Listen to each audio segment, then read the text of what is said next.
5वां बाब। तौबा के लिए पुकार। ऐ इस्राएल के खानदान, इस कलाम को जिससे मैं तुम पर नोहा करता हूँ सुनो।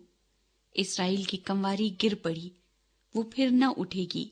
वो अपनी जमीन पर पड़ी है, उसको उठाने वाला कोई नहीं। क्योंकि खुदावंद खुदा यूं फरमाता है कि इस्राएल के घराने के लिए जिस शहर से 1000 निकलते थे उसमें 100 रह जाएंगे, और जिससे 100 निकलते थे उसमें 10 रह जाएंगे। क्योंकि खुदावंद इस्राएल के घराने से यूं फरमाता है कि तुम मेरे तालिब हो और जिंदा रहो, लेकिन बैत एल के तालिब ना हो, और जिलजाल में दाखिल ना हो, और बीर सबा को ना जाओ। क्योंकि जिलजाल असीरी में जाएगा और बैतेल नाचीज होगा। तुम खुदावन के तालिब हो और जिंदा रहो।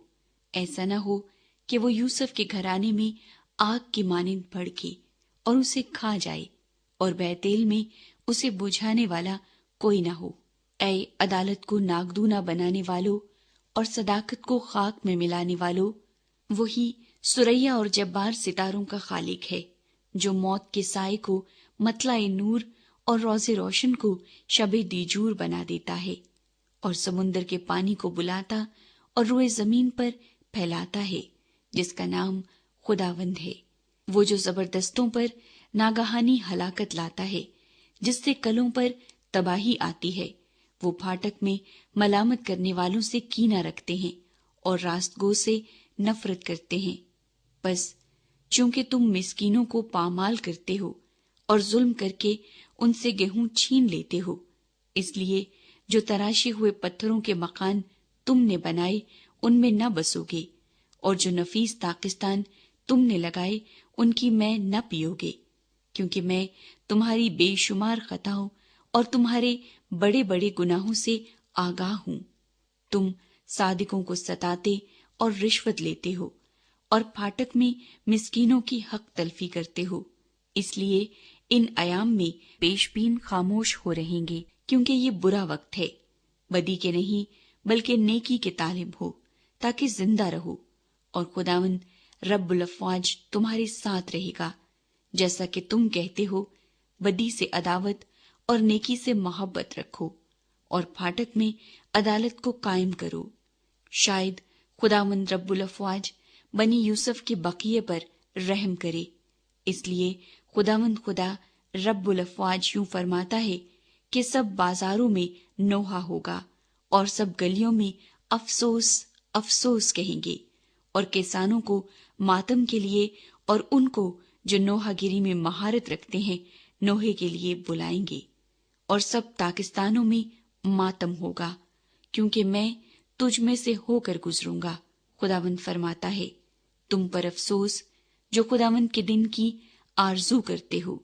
तुम खुदावंद के दिन की आरजू क्यों करते हो?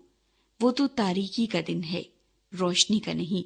जैसे कोई शेरे बब्बर से भागे और रीछ उसे मिले, या घर में जाकर अपना हाथ दीवार पर रखे और उसे सांप काट ले। क्या खुदावंद का दिन तारीकी न होगा? उसमें रोशनी न होगी, बल्कि सख्त जुल्मत होगी, और नूर मुतलिक न होगा।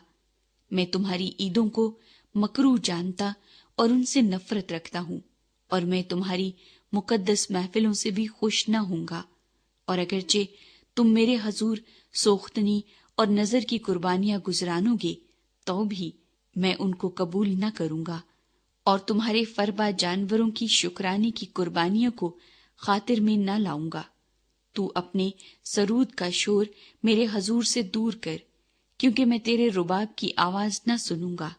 लेकिन अदालत को पानी की मानिंद और सदाकत को बड़ी नहर की मानिंद जारी रख। ऐ बनी इस्राएल, क्या तुम 40 बरस तक बियाबान में मेरे हजूर ज़बीहे और नजर की कुर्बानियां गुजरानते रहे? तुम तो मिलकूम का खैमा और कैवान के बुत जो तुमने अपने लिए बनाए उठाए फिरते थे। बस खुदावंद जिसका नाम रब्बुल अफ़वाज है फरमाता है, मैं तुमको दमिश्क से भी आगे असीरी में भेजूंगा।